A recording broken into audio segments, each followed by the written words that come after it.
Pregunta ahorita por ella, por... ese hospital.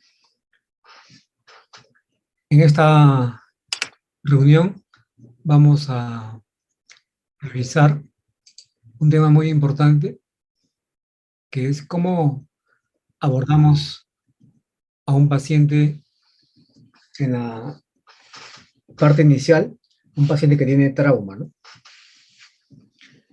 Y es importante porque es una patología que la vemos todos los días y muchas veces esta patología pasa un tanto desapercibida porque como que nos acostumbramos a estas cosas y no nos parece que fuese tan complicado, pero realmente sí es complicado.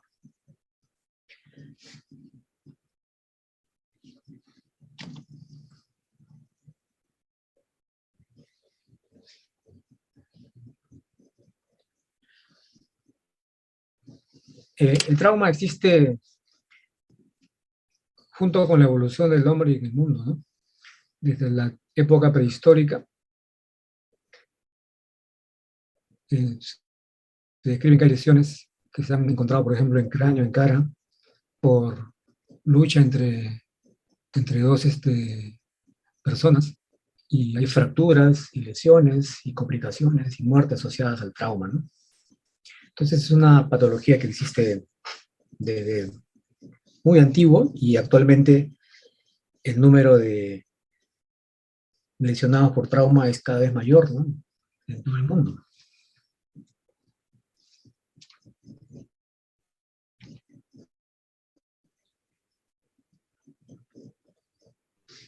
¿Cómo definimos trauma?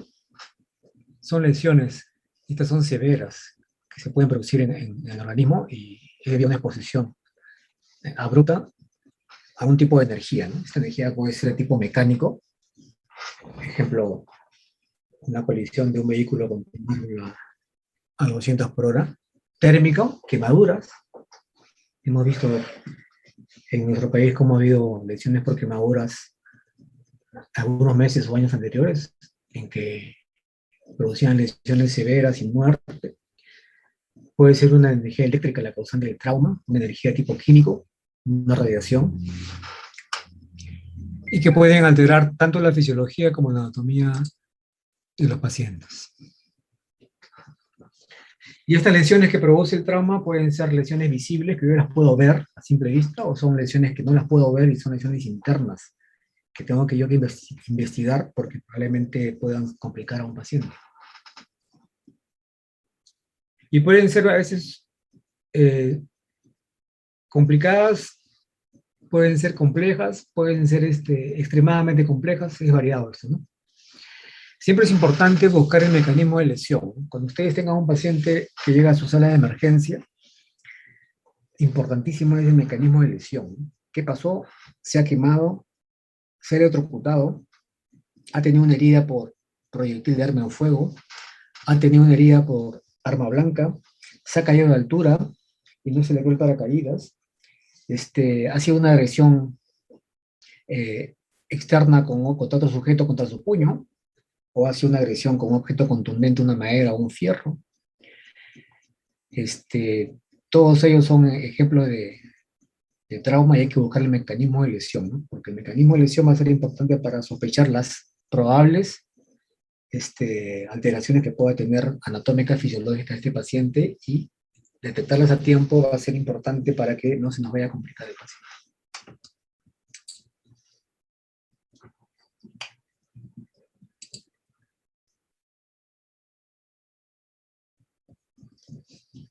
El trauma, como dijimos, es una patología que se presenta de forma abrupta, súbitamente, y puede comprometer la vida de una o varias personas, ¿no? Entonces puede haber compromiso de una sola persona que llega a emergencia, de 10, 20, 30, 50 personas a la vez, se convierte en una emergencia masiva, y si la capacidad se sobrepasa respecto a la oferta que pueda tener un hospital o una localidad, una región o un país, si se sobrepasa puede ser que los pacientes con trauma se conviertan en un desastre realmente, ¿no? ¿Qué pasa con el trauma? Es una patología que preferentemente compromete a personas jóvenes, ¿no? Entre 15 a 40 años, justamente cuando esta población que es económicamente productiva, ¿no? Y es un problema de salud pública porque es caro, ¿no?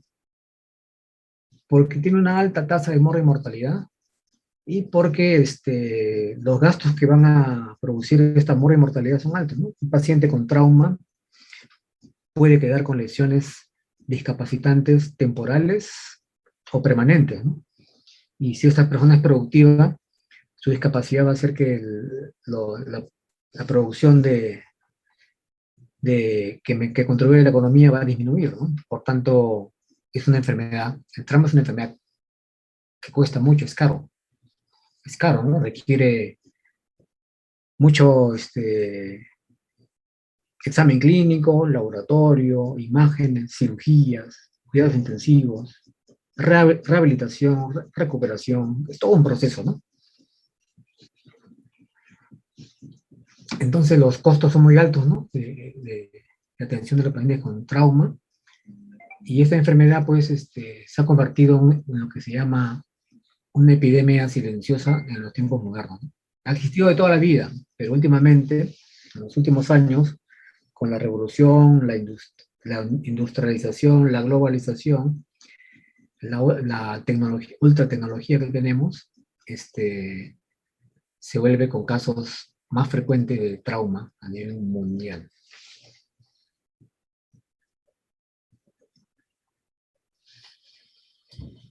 Son estadísticas del MINSA, ¿no? Y muchas veces estamos acostumbrados que en el top de la tabla está pues las enfermedades cardiovasculares, cerebrales, cardiológicas, también las enfermedades oncológicas, las enfermedades crónicas, pero también el trauma compite tranquilamente con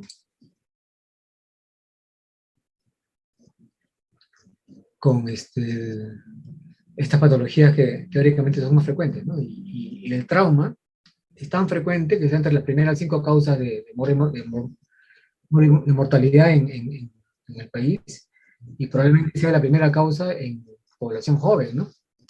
Entonces, de la importancia, así como estudiamos diabetes, cetoacidosis, estudiamos shock, infarto, cáncer, insuficiencia renal, COVID, etcétera, también debemos estar adecuadamente preparados para manejar un trauma, ¿no? La intención de esta corta revisión y sucinta revisión es mostrarles un esquema ordenado de pasos que debemos tener, porque probablemente de ahí esté el destino del paciente y el pronóstico del paciente, ¿no? Si estamos adecuadamente formados para recibir un paciente con trauma y sabemos manejarlo en forma adecuada, probablemente el éxito sea posible. Pero si no tenemos una formación adecuada, tampoco tenemos una infraestructura ni equipamiento biomédico ni tecnología necesaria, probablemente ese paciente pueda complicarse o lo podemos perder. Bien.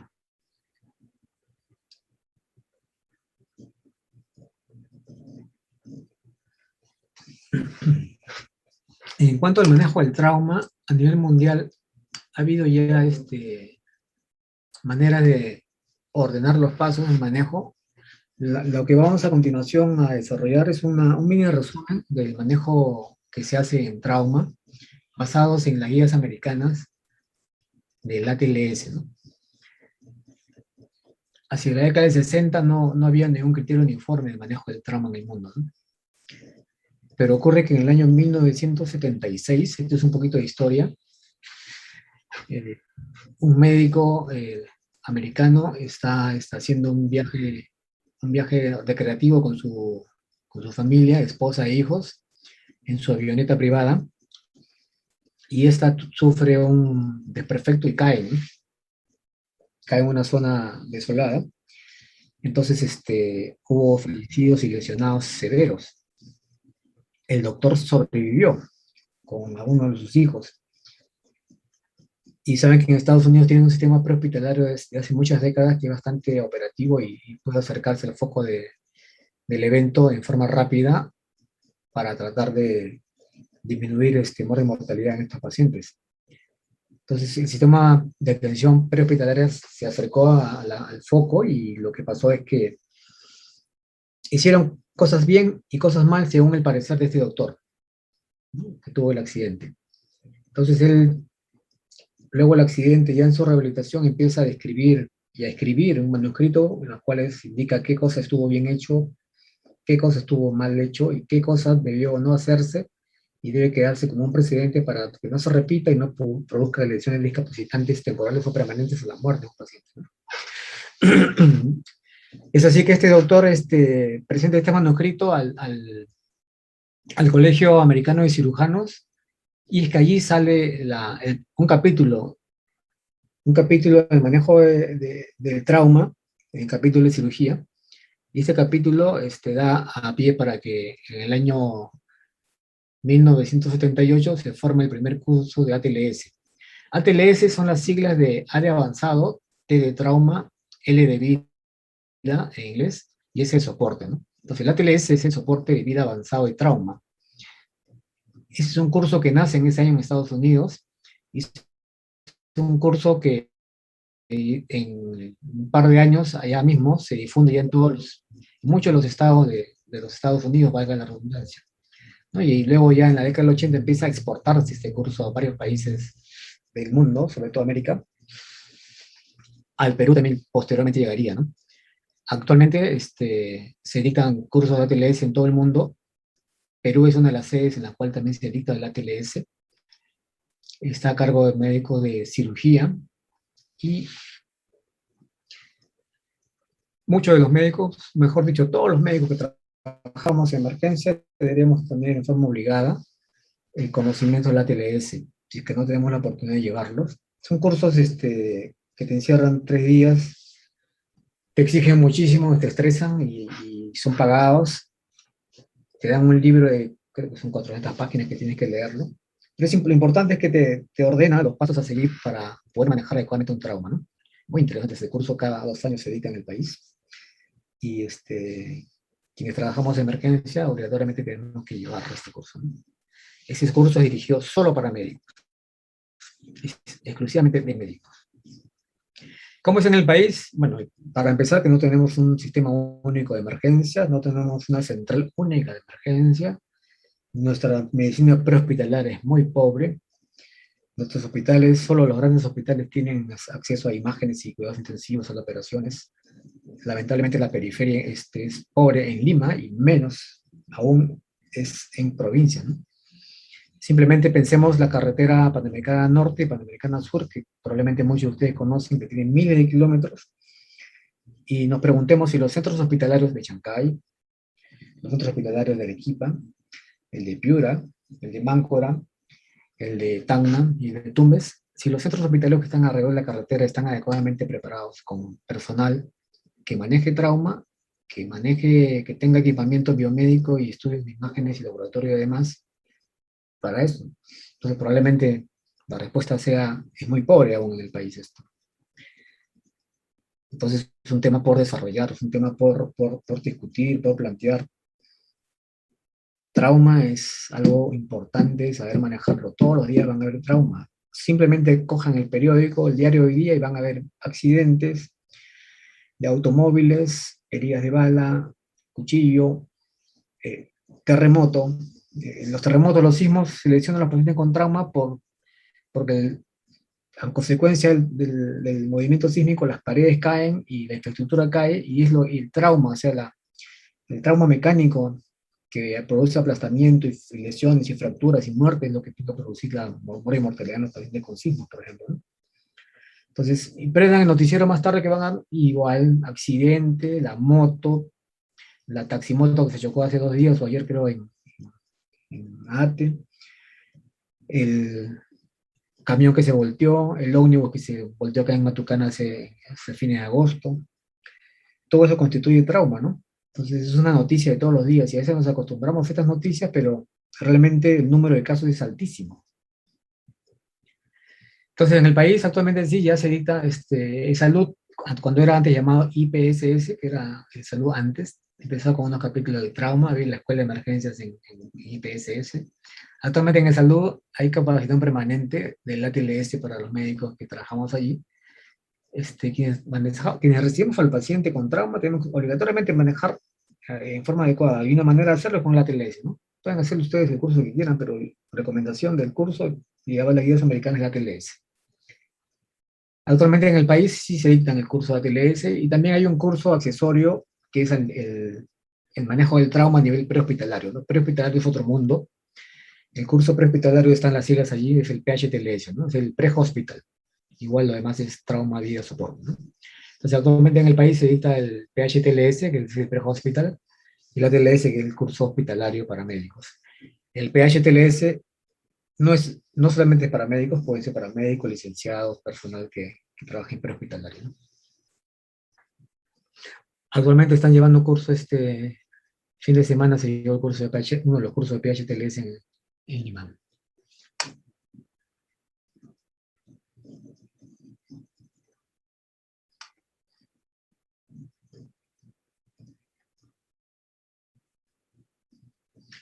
Lamentablemente, les decía que esa enfermedad produce una alta mortalidad y se describe en forma aproximada que la muerte en un paciente con trauma puede ocurrir en 3 fases, ¿no?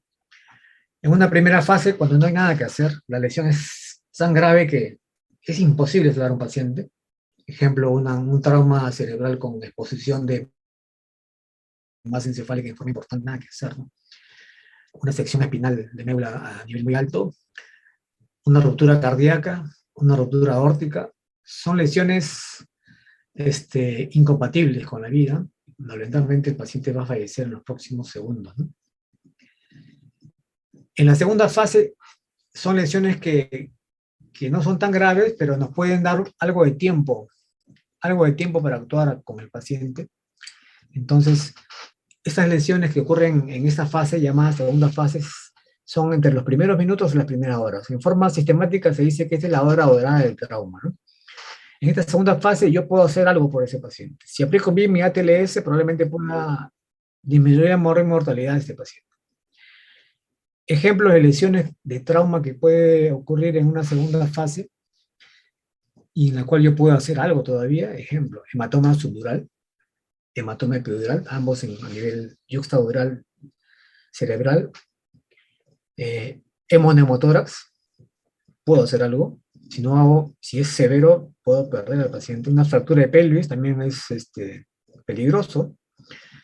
Hemorragias cerebrales menores también puede controlarse. Entonces, en esta segunda fase, que me da entre los primeros minutos a unas horas, en esta hora dorada yo sí puedo hacer algo. Si ordeno mis pasos, si tengo lo suficiente infraestructura, equipamiento y ayudas de manejo, además de UCI, sala de operaciones, traumatología, etcétera, etcétera, puedo yo salvar a este paciente, ¿no? Entonces, el manejo del trauma bajo la TLS está dirigido a actuar en esta segunda fase. Si el paciente sobrevive, aún así puede fallecer, pero ya días después o semanas después, ¿no? Esto ocurre en cuidados intensivos y en salas de hospitalización días después, y el paciente puede fallecer en esta tercera fase, en forma secundaria debido, por ejemplo, a una infección, y esta infección se transformó en una sepsis, y esto avanzó lamentablemente y puede ser una falla orgánica multisistémica, ¿no? Entonces, son las 3 fases en que el paciente con trauma lamentablemente puede fallecer y nuestra actuación va a estar dirigida a la segunda fase, la hora dorada.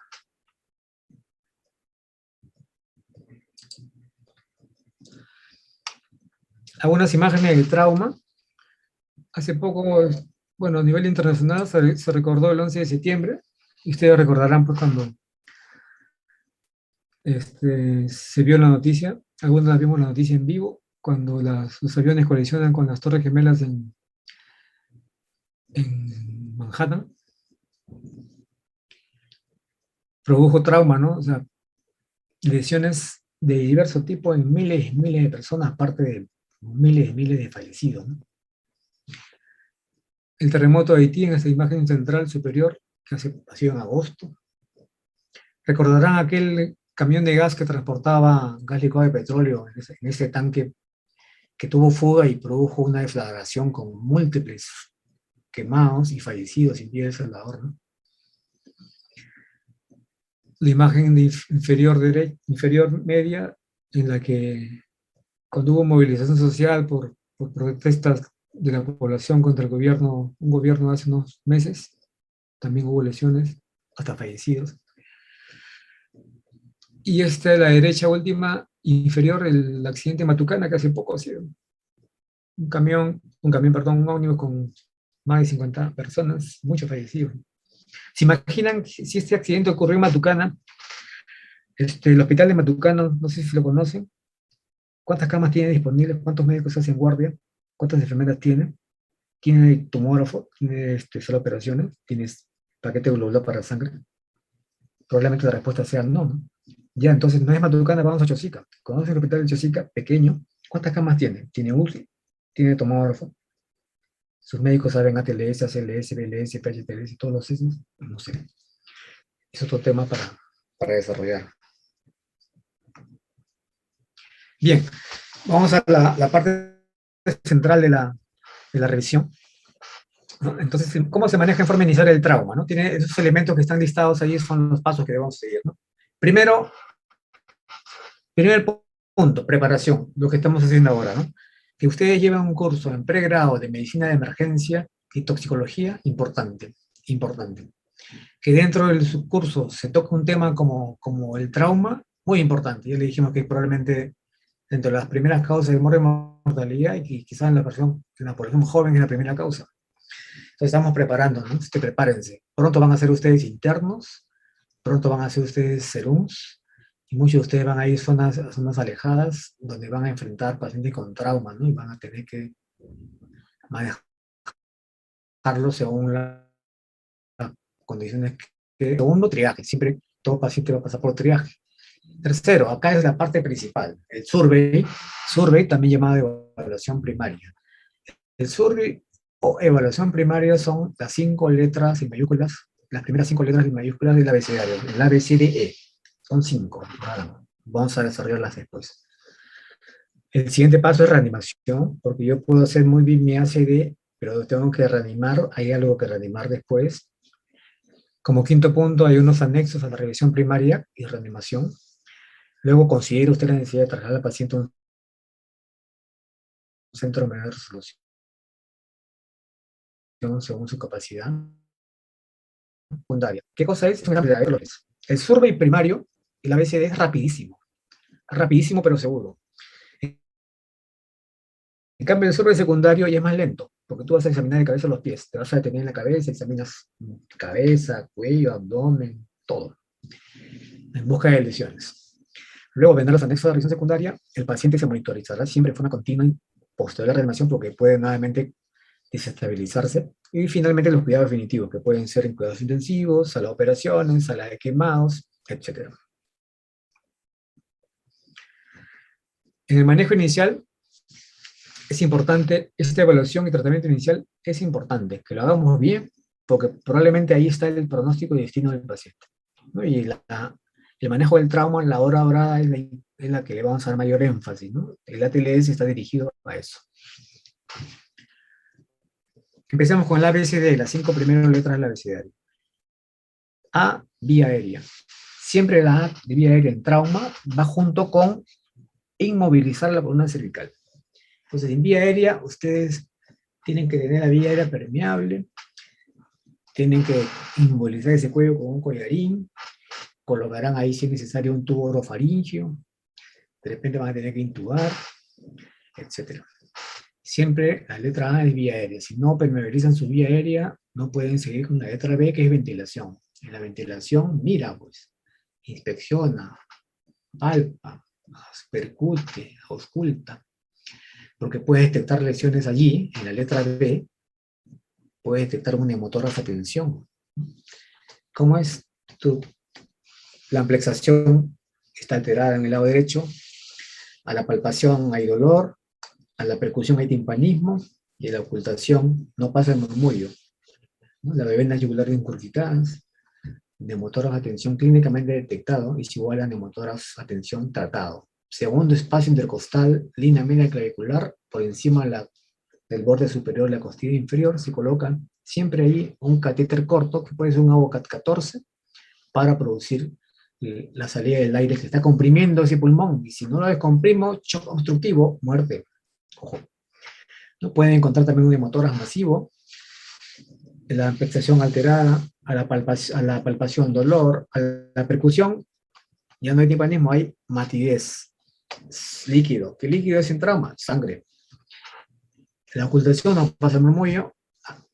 Es conveniente pensar en la posibilidad en los próximos minutos de colocar un tubo de drenaje en quinto espacio intercostal, línea axilar anterior o media, grueso, tan grueso como una sonda rectal, ¿no? Y como el grosor de un dedo más o menos. Puede detectar un hemotórax abierto, ¿no? Por unas lesiones por arma blanca, por ejemplo, ¿no? Una herida abierta en el hemitórax, y esto puede producir un hemotórax abierto. O lesiones de tráqueo bronquio, ¿no? Mira tu tráquea, si está desviada, si está rota, etc. En la letra C, importante, esto es la letra B, ya saben, si es que hay un hemotórax, atención, tu aguja, si es un hemotórax abierto, que es una herida abierta, coloca un parche, el parche se cierra en 3 lados. Un parche tipo una gasa, y le pones esparadrapo en tres de los bordes, y dejas un borde libre para que sea un efecto de válvula, ¿no? Sale aire, pero no entra. Motoras masivo, ya consideren un tubo de drenaje, y si es un tórax inestable, cuando hay fracturas de más de 2 grupos costales en un lado, puede producir un tórax inestable, y probablemente este paciente tenga una contusión pulmonar propio del golpe en el tórax, y esto requiera intubación o ventilación mecánica. La letra C, importante, en la letra C, verifiquen ustedes nivel de conciencia. ¿Cómo está el paciente? ¿Despierto, lúcido, confuso, somnoliento, en coma? Porque probablemente mi nivel de conciencia me dirá cómo está perfundido ese cerebro, por tanto, cómo está mi volumen circulante. ¿Cómo está la piel? Pálida, fría, sudorosa. ¿Cómo está mi pulso? Débil, filiforme, taquicídmico, taquicárdico. Entonces, un paciente que tenga alteración de conciencia, con la piel pálida, fría, sudorosa, con un pulso débil y con una frecuencia alta de 140, por ejemplo, te está diciendo, ¿no? Yo no estoy muy consciente porque me falta flujo sanguíneo cerebral. ¿Y por qué me falta flujo sanguíneo cerebral? Porque estoy perdiendo sangre. Y por eso que mi piel está pálida, fría, y por eso estoy con el pulso acelerado. Te está diciendo, yo vengo de un trauma y los signos de mi piel y de mi pulso te están diciendo que estoy perdiendo sangre. Y tú le miras el fémur o el húmero y no tiene nada roto. Entonces, si no está roto ahí, no está perdiendo volumen por una hemorragia visible. Está perdiendo volumen por una hemorragia que no es visible, que tienes que tú buscarla. Entonces, el sangrado en trauma puede ser una hemorragia externa. Si ves un fémur roto, una fractura de fémur expuesta, bilateral, ya está. Pues. La hipovolemia, la hemorragia, está causada porque tengo lesiones visibles. Pero si la hemorragia no la veo, la hemorragia es interna, ¿dónde se secuestra sangre en un trauma? En el espacio pledural, hemotórax. Ejemplo, un hemotórax masivo puede secuestrar 1,5 litros de sangre en cada lado. Si tienes 1,5 litros en un lado, imagínate que tengas 2 hemotórax, puedes llegar a tener 3 litros. Y si tienes 4,9 de sangre, ya te falta sangre. ¿Dónde más se puede secuestrar sangre? Yo tengo que ver y examinar y buscar en el abdomen, a nivel peritoneal. Vaso roto, hemoperitoneo. Hígado roto, hemoperitoneo. Meso roto, hemoperitoneo. También en el reto peritoneo también puede secuestrar riñón y más. Y importante acá, un tip importante, los huesos, las grandes articulaciones pueden secuestrar volúmenes importantes de sangre, y yo tengo que sospecharlas durante el examen clínico, detectarlas, por lo menos sospecharlas y buscarlas. Ejemplo, una fractura de cadera, clínicamente tendrá pues dolor, hematoma, o de repente no hay mucha sinología, pero el miembro está cortado con una rotación interna. Si yo tengo una fractura de cadera, tranquilamente una cadera rota puede secuestrar 1,5 litros de sangre. Si tienes las 2 caderas rotas, 3 litros. Imagínate que tengas 2 caderas rotas y 2 hemotórax, te falta sangre, ya no hay sangre. Alta mortalidad.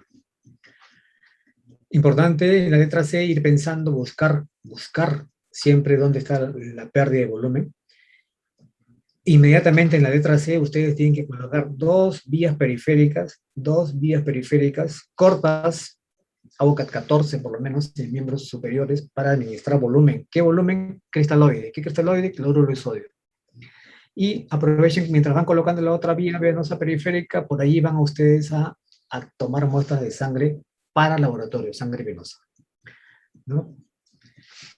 Atentos que este equipo llamado ecógrafo es muy importante tenerlo en emergencia porque me va a poder ayudar a mí buscar líquido en cavidades pleurales, en abdomen, y ver cómo está el corazón, cómo está el pericardio, porque probablemente ahí haya pérdida de volumen importante de sangre. Entonces, por ejemplo, si tienen un trauma torácico, piloto que de vehículo no tiene airbag y el tórax colisiona contra el timón, iba a 150 por hora, probablemente los bomberos, que son los que muy rápido llegan al foco, llegan a emergencia y le dicen, doctor, el paciente lo hemos encontrado en su auto, el pecho estaba contra el timón, y el timón ya no era un 0 redondo, sino era un 8. Por la energía cinética, ustedes recordaron, ¿no?, que es la velocidad al cuadrado. Con más velocidad, tu peso se incrementa marcadamente y el timón se puede golpear enérgicamente y deformarse como un 8, ¿no? Entonces ahí yo sospecho trauma torácico. Trauma torácico puede haber una contusión miocárdica, contusión cardíaca, y haber arritmias, fibrilación auricular, por ejemplo, taquicardia sinusal. O puede haber un taponamiento cardíaco, ¿no?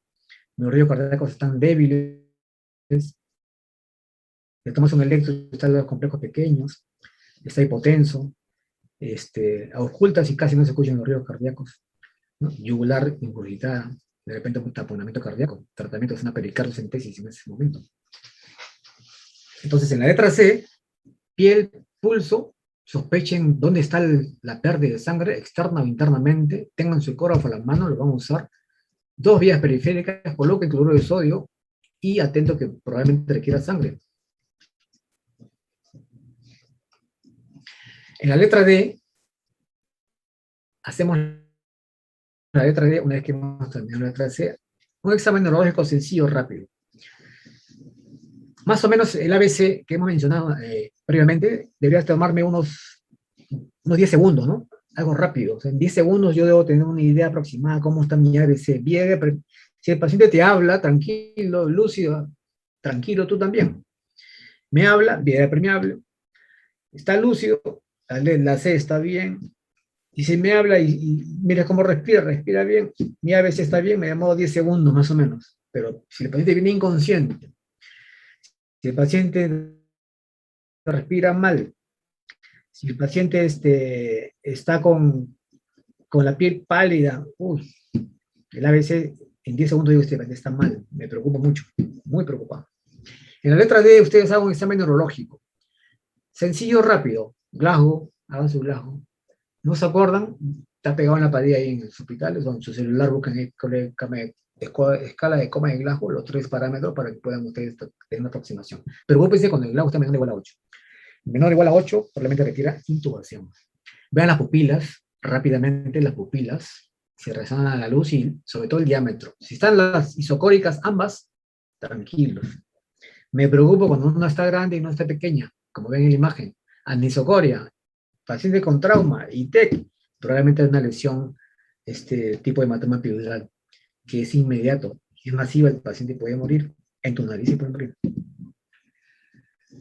En la letra E es exposición. El paciente tiene que estar en trauma desnudo, ¿no? Siempre cuidando el pudor respectivo y también la hipotermia, ¿no? Desnudo, cubra con una manta y examina cara anterior y cara posterior.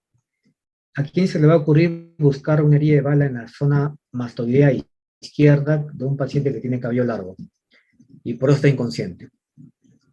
Ocurrió que llegó un paciente en el hospital inconsciente,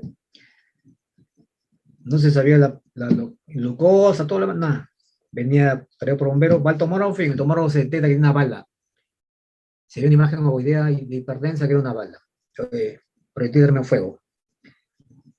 Una vergüenza porque en el examen clínico examinas acá la zona mastoidea y estaba el orificio de entrada.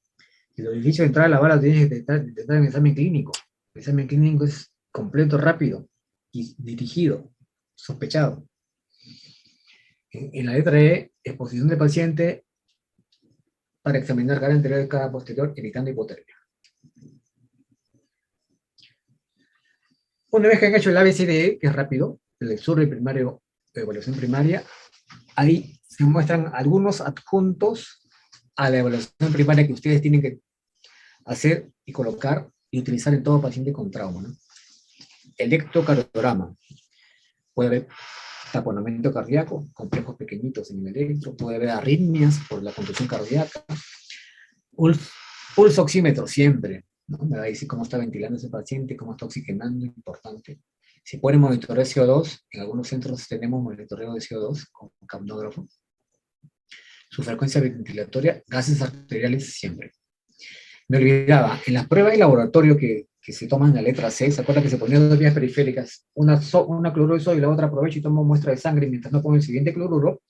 Muestra de sangre para el laboratorio. Hemograma, hemoglobina, hematocrito, grupo sanguíneo. Importantísimas, hemoglobina, hematocrito, grupo sanguíneo. Ya se imaginan qué pasa con el residente de primer año cuando le decimos qué grupo sanguíneo tiene el paciente y te dicen, doctor, me voy a pedirle. Ya se imaginan qué pasa. Piden bioquímica, glucosa, urea, creatinina, sodio, potasio, troponina, todo lo que sea necesario. Nunca se olviden si es una mujer en etapa fértil, pedir prueba de embarazo, ¿no? Porque de repente está la paciente con trauma y además tiene otro paciente porque puede estar gestando y ella puede incluso no saberlo, ¿no? En cuanto a los accesorios, también consideren ustedes sondas, las sondas que pueden usarse de la nasogástrica, la sonda urinaria. Y acá en la evaluación primaria como adjunto se piden dos radiografías, una de tórax y una de pelvis, ¿no? La de tórax me va a ayudar, aparte del examen clínico, a ver si tengo un hemotórax o un hemotórax, fracturas costales, y la de pelvis para ver si tengo una cadera rota, porque a veces no se evidencia muy bien y está la cadera rota y es la causa de la hipovolemia y la hemorragia. Bien, seguimos. Reanimación. ¿Qué cosa es reanimación? Una vez que he hecho mi ABCD y ya he puesto mis anexos, tengo que ir reanimando a mi paciente, ¿no? Atento. ¿Y reanimar qué cosa es? En vía aérea, le decía, ¿no? Cánula orofaringea o intubación endotraqueal. Vean cómo respira, cómo está ventilando, la oxigenación. Si es que hay neumotórax, ya descomprimes el neumotórax con un catéter corto. Oxígeno suplementario si es necesario. En cuanto a circulación y control de hemorragias, ya dijimos, dos vías periféricas, endovenosas, usa cristaloides y evita la hipotermia.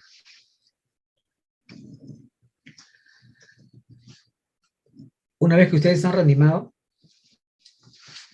entonces los anexos a la evaluación primaria y reanimación, ¿cuáles son? Pulsoxímetro, siempre. Monitor cardíaco, siempre. Electrocardiograma, siempre. Oxígeno, sí. Sonda vesical y nasogástrica. Ahí están las pruebas de laboratorio que les decía. Todas son en sangre venosa, excepto el AGA. El AGA es en sangre arterial. Piden su AGA. Las radiografías son dos. Y hay un estudio ecográfico que se llama FAST, que son las siglas de ecografía, sonografía en trauma abdominal focalizado. FAST no es por rápido en inglés, sino es que vienen las siglas de ustedes. La ecografía FAST es una ecografía de abdomen rápida que se hace en emergencia en la cabecera del paciente con un equipo de ecografía portátil, que en la sala de emergencia lo tenemos. Y ahora se prefiere usar el eFAST. ¿Qué cosa es? Que es el FAST extendido, la E de extensión. Extendido a tórax, básicamente para ver corazón y espacio pericárdico, porque probablemente hay un taponamiento cardíaco. Entonces es preferible usar el eFAST, que es el FAST más evaluación de tórax, importante. Se hace en la sala de emergencia.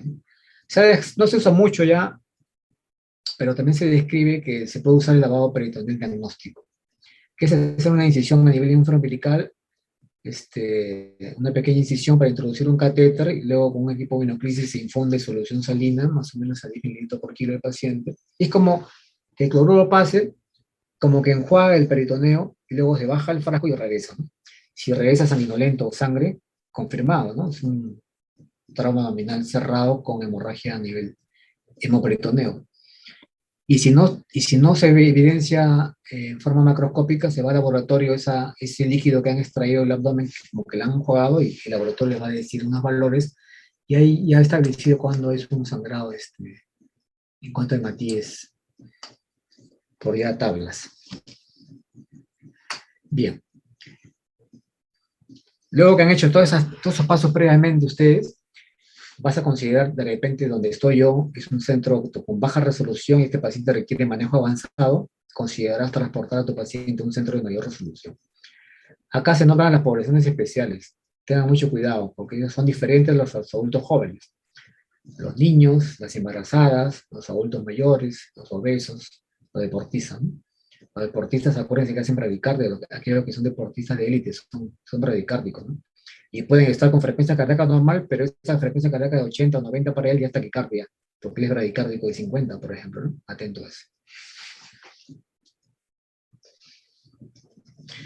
Una vez que hemos hecho el survey primario o evaluación primaria, recién pasamos al survey secundario, ¿no? Lo central acá es esta primera parte, el ABCD, que tengo que hacerlo rápido, detectando anomalías que pueda corregir y pidiendo todo lo necesario para recién pasar la evaluación secundaria. La evaluación secundaria es más lenta, porque voy a examinar de la cabeza a los pies. Pero empiezo con la historia clínica. ¿Qué pasó? Se lanzó el avión y no abrió paracaídas, estaba haciendo parapente en la Costa Verde y se cayó. Salió, contra un árbol, colisionó y salió eyectado del vehículo. Tuvo un accidente en Motucana en el ómnibus, ha tenido una quemadura, la han herido con arma blanca, lo han lesionado con proyectil de arma de fuego. Todas esas son lesiones que pueden producirse debido a trauma, ¿no? Entonces la historia clínica es importante, ¿no? Y en la historia clínica, la mnemotecnia que deben preguntar es, ustedes, ahí está como amplia. A de alergias, M de medicación, qué medicación toma, alergias a qué medicamentos, enfermedades que tiene, hipertenso, diabético, asmático, obeso, etc. LI de libaciones, qué cosa he comido, he tomado licor, he comido mucho. Y la última A es de ambiente, qué ocurrió, fue fuego, fue accidente, fue un atentado. Con esa historia amplia, ustedes amplían su evaluación ya en la parte secundaria para luego pasar a ver cuál fue el mecanismo, ¿no? Fue un traumatismo cerrado, le decía el timón contra con el vehículo que frenó bruscamente. Es un traumatismo penetrante, hay un fierro de construcción que penetra el tórax, ¿no? O de repente es un trauma penetrante por arma de fuego, balines, canicas, no sé. Es una lesión térmica, es una quemadura por líquido hirviente, es una quemadura por fuego directo, es una quemadura eléctrica, el entorno era peligroso, hay radiación, radiactivos, no sé. Busquen la causa, mecanismo de lesión, cuál fue el trauma, cerrado o abierto. En la evaluación secundaria, ustedes tienen que examinar al paciente completamente, de la cabeza a los pies, en forma minuciosa, pero tampoco exageradamente larga, ¿no? En cabeza, examinen usted, insisto, pupilas, nariz, epistasis, otorragia, fractura del piso medio. Sale líquido cefalorraquídeo por la nariz, atentos. Tiene deformación mandibular, tiene la tráquea desviada, la tráquea rota, hay un proyectil en fuego que ingresa cerca a la zona occipital. Examinen tórax, abdomen, pelvis, periné, tacto rectal. Examinen miembros, fracturas, luxaciones. Examinen neurológico completo. El examen en el survey secundario es un examen completo para buscar lesiones que probablemente no comprometan la vida, como las que detecté en el survey primario, pero que son importantes para poder yo luego solicitar algunas ayudas adicionales e interconsultas a los colegas respectivos para manejar finalmente el caso del paciente, ¿no? En la evaluación secundaria hay algunos adjuntos. Ahí se piden las pruebas que sean específicamente según las lesiones que yo haya encontrado en el survey secundario, ¿no?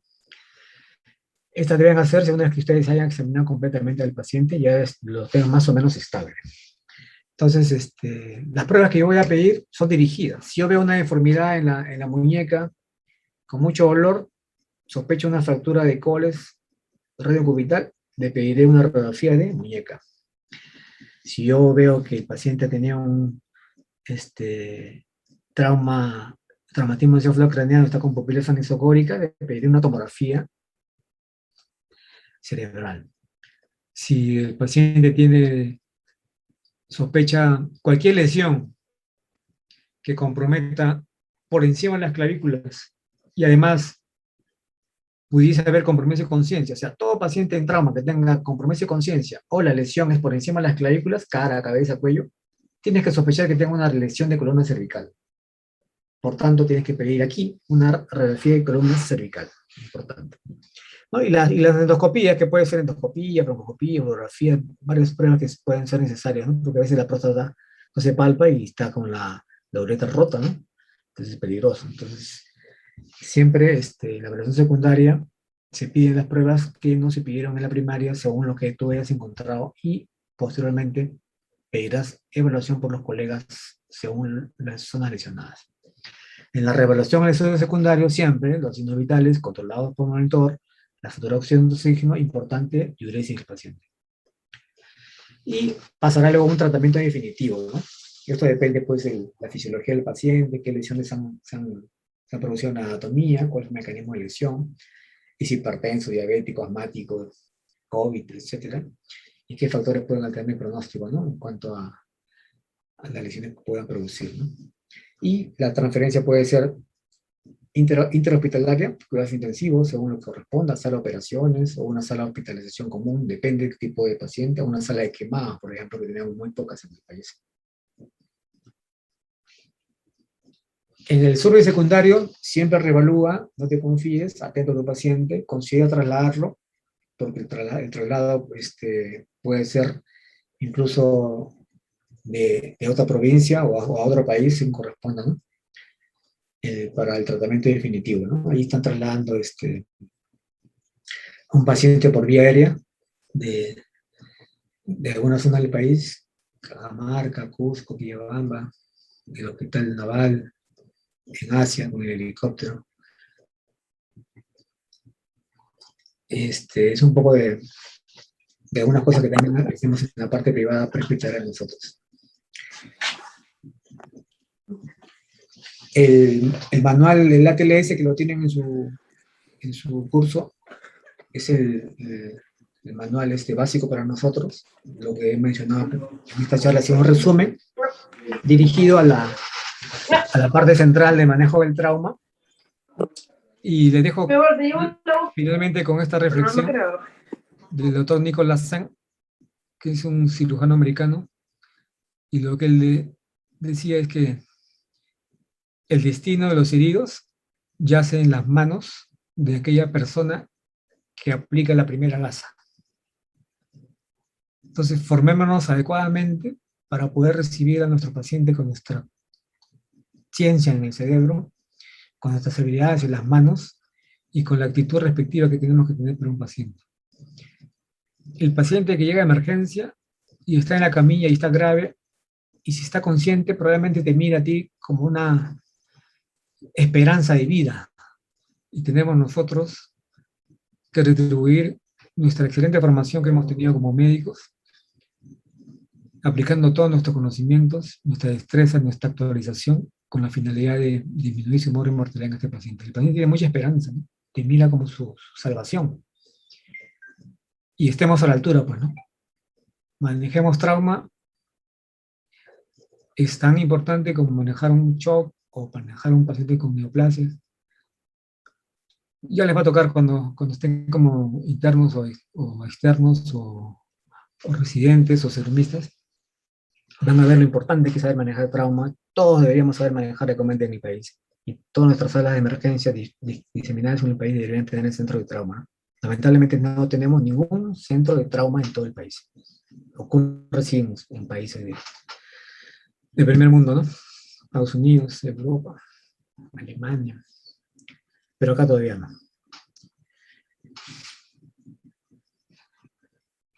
Bueno, es el manual que puedan ustedes revisar, quien tenga mayor interés puede profundizar. Bien, les agradezco la atención. Si tuviesen algún comentario, sugerencias, preguntas, estamos acá con ustedes. Doctor, buenas noches. Hola. Tengo una consulta. Dime. En la parte, por ejemplo, cuando evaluamos ventilación, mencionó que evaluemos si es que hay algunas patologías como neumotórax de tensión, neumotórax masivo, neumotórax abierto, lesiones traqueales o faringe, si no me equivoco. En cuanto a hemotórax masivo, ¿el drenaje se hace de forma inmediata o lo derivamos en unos minutos, tipo al culminar la evaluación primaria? La evaluación o survey secundario es rápido, ¿no? Te toma segundos a minutos. Si tú estás en un centro hospitalario que tienes la capacidad profesional y auxiliar para poder hacer procedimientos, de las lesiones que se mencionan ahí, la que es sumamente importante tratarla inmediatamente es el hemotórax a tensión. ¿Por qué? Porque esa lesión sí es capaz de matar al paciente.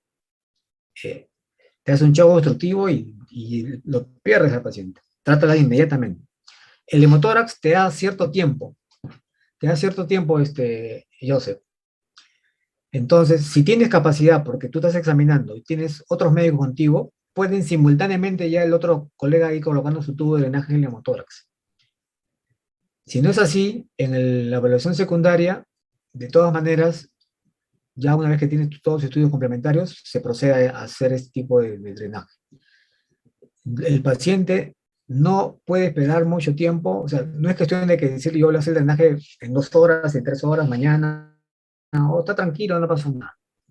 Hay que colocarle un tubo de drenaje porque si bien es cierto, tiene al momento 100 centímetros, y si a las 2 horas está con 1,5 litros, es más, ya no sería incluso de drenaje, necesitaría sala de operaciones con cirugía torácica inmediata, ¿no? Entonces, las lesiones que he mencionado, el hemotórax de tensión, de todas maneras, es inmediato. El hemotórax, si tienes la opción de hacerlo inmediato, bien, pero te da tiempo. El hemotórax abierto, que es con el parche en 3 bordes, también te da tiempo. Ponle su parche. El taponamiento cardíaco te da tiempo, pero tienes que tener destreza para hacerlo. Eso lo puedes hacer en el survey secundario, con un drenaje con aguja larga. Así es, Joseph. Gracias, doctor. Bien.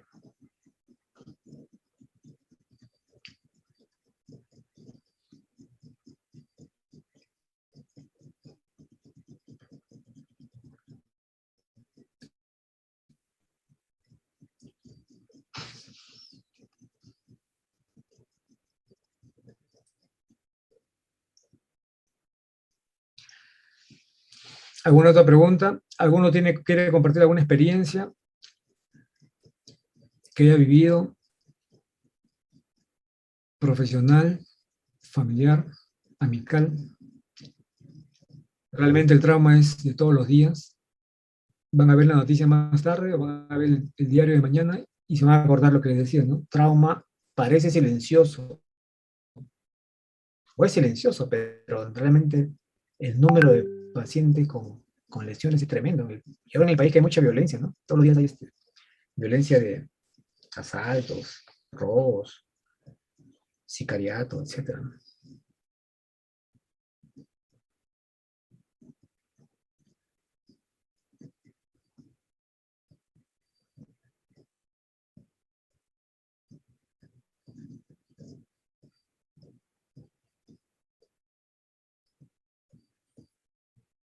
Stephanie, ¿estás con nosotros?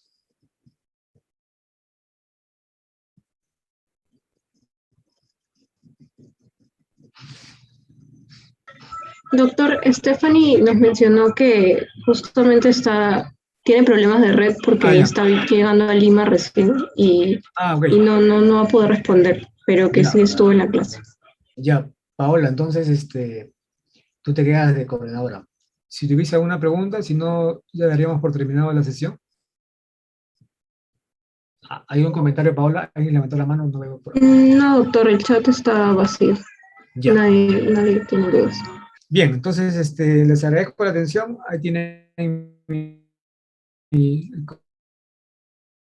correo de Valiati, bueno, para ayudarlos, ¿no? Entonces, Paola, ya nos despedimos. Que tengan buenas noches.